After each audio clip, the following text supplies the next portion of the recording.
Bon, aujourd'hui on va parler de Shibasho. Ouais, je sais, je suis un peu en retard. Mais c'est quelle heure ça pour arriver?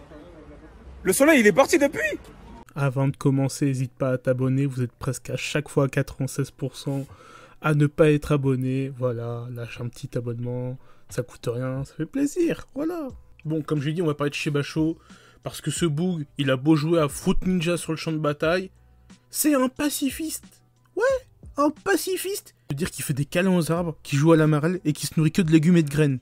Ah non, merde, ça c'est la définition de vegan. Bon, c'est du pareil au même.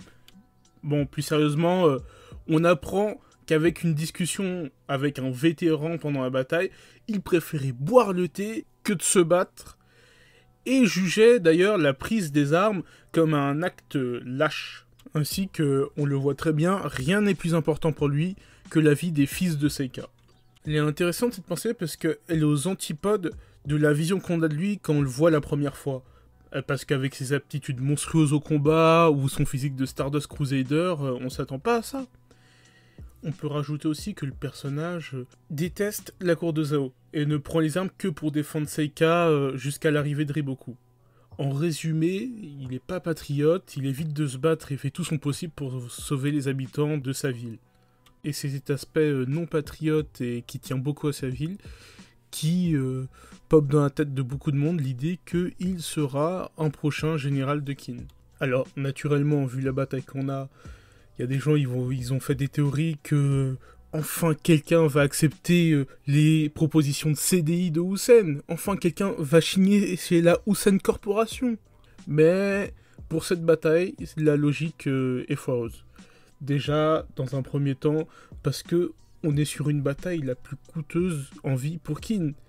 Parce que si vous prenez leur théorie, Shibasho va rejoindre Qin là tout de suite avec une proposition de scène. Mais comment vous expliquez que s'il se passe ça, ils mettent pas une dérouillée à Zao et qu'ils perdent autant d'hommes? Parce que si Shibasho, qui est quand même au niveau de grands cieux, ça nous a été dit plusieurs fois, là, aujourd'hui il en a le titre, si Shibasho se retourne contre Riboku, Riboku perd littéralement un de ses fronts, son front central avec, on va dire, un tiers de ses troupes, avec Qin se voit rejoint par un grand général en plus. Du coup, là, non, c'est la bataille est complètement déséquilibrée, la justification des pertes ne va plus, et même sans ça, leur théorie repose qu'un groupe d'hommes prenne Seika.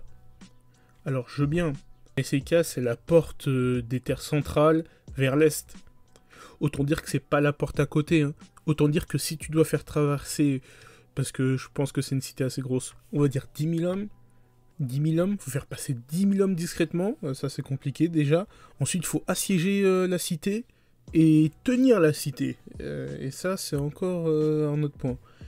Et en plus, imaginons que ça arrive, malgré tout la logique, ceci arrive, c'est-à-dire que Seika appartiendrait à Qin, et Qin aurait un territoire isolé au milieu de Zao. La ville va pas tenir. Genre, si Shibasho accepte ça, la ville va se faire raser par Zao. Il aura juste condamné le peuple de Seika. Il aura rien fait d'autre. Et du coup, la théorie tient pas la route. Après, dans une future bataille, je dis pas non à ce que Hussein recrute Shibasho en faisant du chantage avec Seika. Les deux se rejoignent sur leur mépris de la cour de Zao, avec leurs dirigeants incompétents. Mais après, ont-ils une même vision de la compétence pour diriger? Parce que Hussein voit probablement la vision d'un bon gouvernant comme quelqu'un qui met au devant les qualités de ses hommes, mais ça ne veut pas dire qu'il est contre la guerre, alors que pour Shibasho, probablement un bon homme d'État et un homme qui pense d'abord à son peuple et donc à éviter la guerre. Non, moi je miserais plutôt le recrutement de Shibasho sur un autre homme. Et cet homme, c'est Heisei. Parce que les deux ont une volonté commune de vouloir la paix.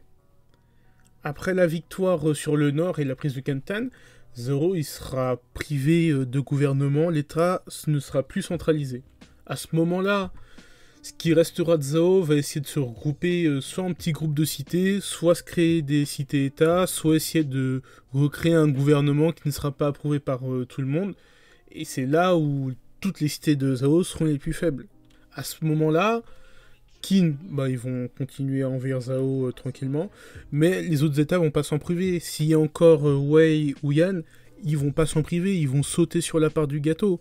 Ça, faut le dire. Et c'est là où Seika n'aura que les hommes de Seika pour se défendre, où je pense que Shibasho pourrait avoir un entretien avec Sei qui se terminerait par une vassalisation. Après, à ça, je me demande, est-ce que le bonhomme continuerait de faire la guerre? Parce qu'il est profondément pacifiste. Du coup, est-ce qu'il continuerait de faire la guerre? Alors, peut-être, si Sei arrive à le convaincre avec son rêve, peut-être que là, l'homme sera convaincu de faire la guerre. Mais sinon, sûrement que il va rester dans sa cité en paix tranquille. Certains feront peut-être la critique de « Mais s'il devient un grand général, il n'y aura plus assez de place pour le trio ». Et à cela, je répondrais que ça serait logique que dans les 6 grands généraux, il y en a qui meurent. Parce que s'il y en a un qui meurt, celui qui l'a tué gagnerait une place d'antagoniste de premier choix. Et de plus, je vois mal Sei être cohérent dans son rêve d'intégration de tous les états, d'unification de la Chine, s'il n'a que des officiers de l'état de Qin. Ça fait très Qin suprémaciste, et voilà, ça fait pas trop acceptation des autres pays. Faut intégrer, je pense, d'après moi, des généraux étrangers dans l'armée de Qin. De toute façon, avant que tous ces éléments se produisent, faut déjà qu'ils poutrent Roussen à Ango et qu'ils prouvent à tous ses fans que leur personnage n'est pas tout puissant. Voilà, désolé, c'est un fait. Surtout qu'au vu des derniers événements, est-ce qu'il va rester impassible à la mort d'un de ses plus fidèles serviteurs, où il va se déchaîner? Moi, je veux qu'il se déchaîne, hein? Moi, je veux qu'il se déchaîne. Et en deuxième temps, pour finaliser l'accord qu'il a écrit beaucoup, moi je pense que cet accord c'est un coup d'état. Parce que beaucoup ont oublié, mais le prince Kai il est toujours vivant, hein, dans la petite cité de Ocho. Ocho, ça veut dire 8 en espagnol. Et même si Hiroboku est compétent, si la politique ne s'allie pas avec l'armée, ben Zhao est voué à disparaître. Et le prince K, c'est le seul à pouvoir sauver Zhao. S'il le répète d'ailleurs plusieurs fois, Hiroboku, c'est le seul à pouvoir rétablir la lumière sur Zhao, comme Karis a mis la lumière sur Sevran. Et si Shibashu s'impose comme un héros de l'Est et du Centre, et Riboku un héros du Nord, ça va permettre un coup d'état sans révolte, parce que le coup d'état sera ordonné par 2 grands héros, et à ce moment-là, il n'y a personne qui va s'y opposer. Voilà, c'est tout ce que j'avais à dire sur le personnage de Shibasho. N'hésite pas à commenter, à t'abonner, à liker, voilà, c'était tout pour moi. Bye.